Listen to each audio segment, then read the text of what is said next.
how to enable voice search in YouTube TV. Hello everyone, I am Vishaka and welcome to our channel. Now let's get right into the tutorial.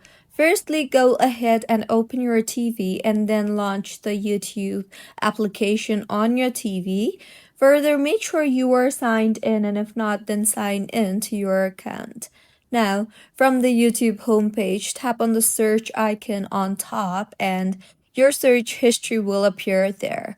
Here you will also see the microphone icon, so tap on the microphone icon between the search history and the on-screen keyboard. Now, a prompt will appear asking you to allow YouTube to access your device's microphone.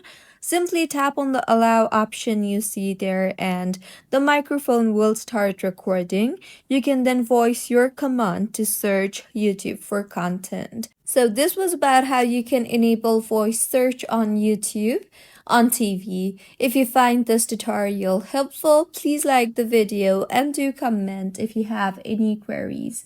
Also, do subscribe to our channel for more helpful tutorials like this. See you on the next one.